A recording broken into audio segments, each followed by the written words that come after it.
Hey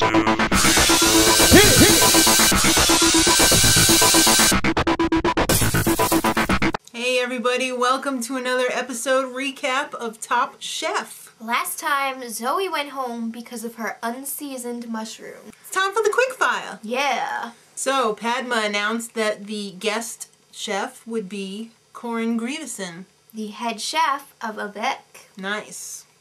So, the whole theme was simple pleasures. They had to make a dish that pairs perfectly with beer. Right, so they had 16 beers to choose from. And you got to taste 3 and then pick one from the 3 that you tasted. So, the bottom. Nikki, fried shrimp, too much breading. Too much fry. Okay, Spike, a clam and cheese platter. Looks like salami or something too. Yeah, I mean, that just doesn't go with beer, I'm sorry. Dale, pork with pretzel crumbs. Crumbs. Right, and the put crumbs... pretzels like in a blender. Yeah, but then he just dumped them on after the fact. Maybe if he had made them into like a crust on it and then, you know, cooked it with the crust on it, it would have been a different story. Wouldn't that really dry out the pork? No, depends. I don't know. Alright, so the best. It's kind of like eating sawdust, but anyway. A little bit.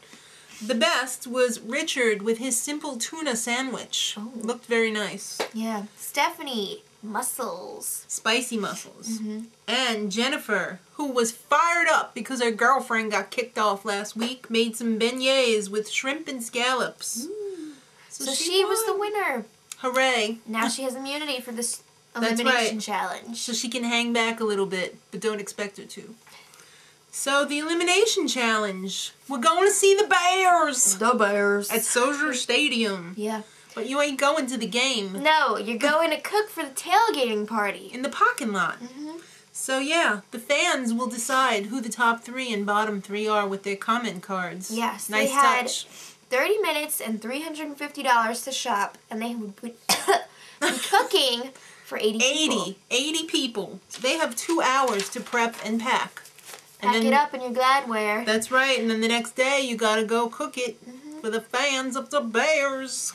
So, back at the house, things were a little bit relaxed, and... A lot relaxed. Mark and Spike decided to get in the tub together. And Spike is very confident with his bubble sexuality, as long as that means he's gay.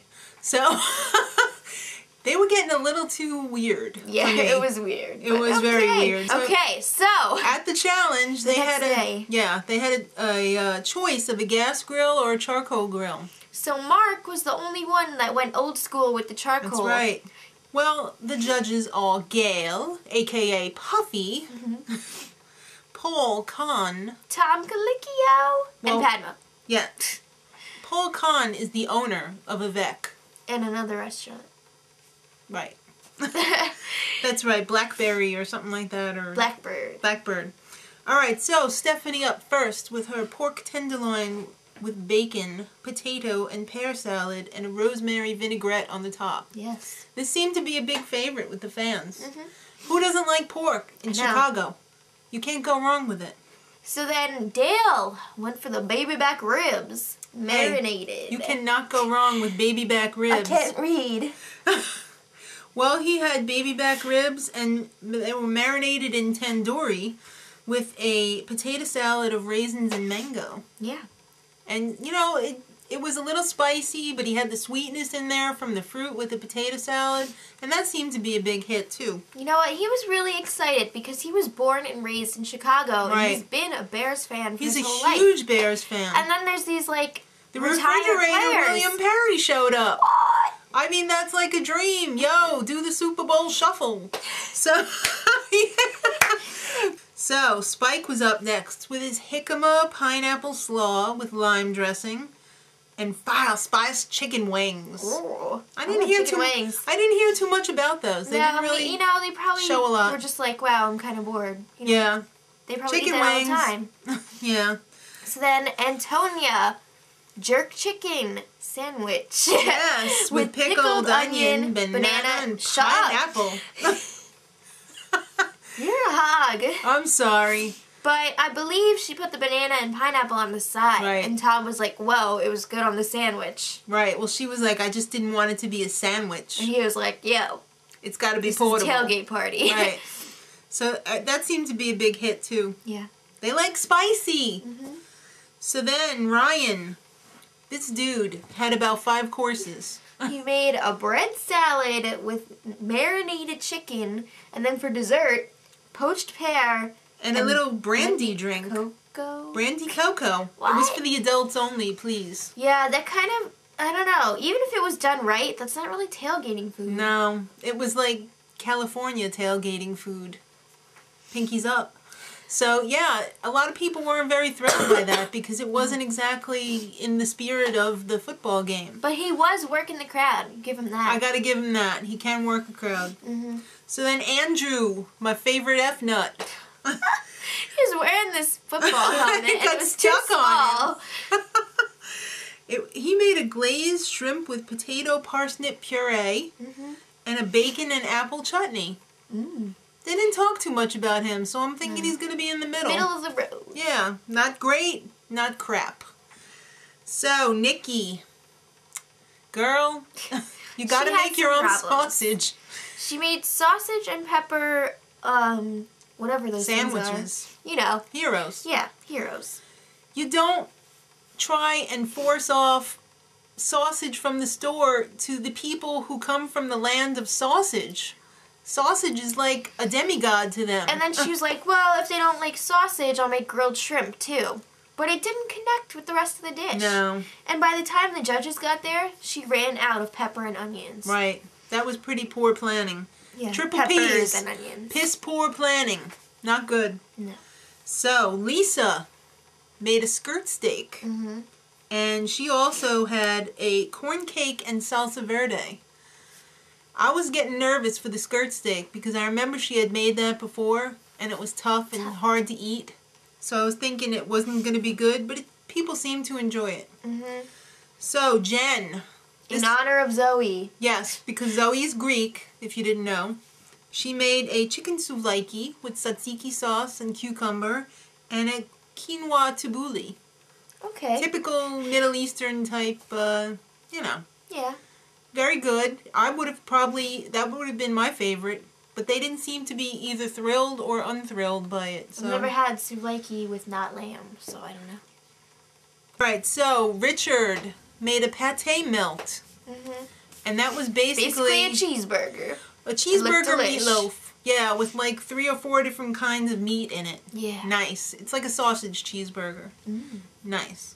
Mark. New Zealand corn chowder. Yep. With a chicken and scallion skewer. Say that fast 10 times. I bet you can't. So his station was very sloppy. He was making dog's dinner over there. I think I think the charcoal grill had something to do with that. No, I don't know about that. It's sloppy. Yeah, he couldn't keep the grill as clean as he wanted it. You gotta take time to keep pouring that crap in there, and it's messy. He was also pretty unsanitary when he was tasting his food. Dipping because he spoons in. More than twice. Double dipping, yeah. And plus, Tom Colicchio said that there was more food on his apron than there was on the plate. Yeah. So, it's time for the judges panel. Mm-hmm. So according to the comment cards, the top 3 were Antonia, Dale, and Stephanie. May I have you all in the judges area, please? So, the judges in the end would be able to pick the winner and the loser. Right. According to the out of the 3. So, Dale won. Yes. For it. Yeah, he had complexity and depth of flavor. Mm-hmm.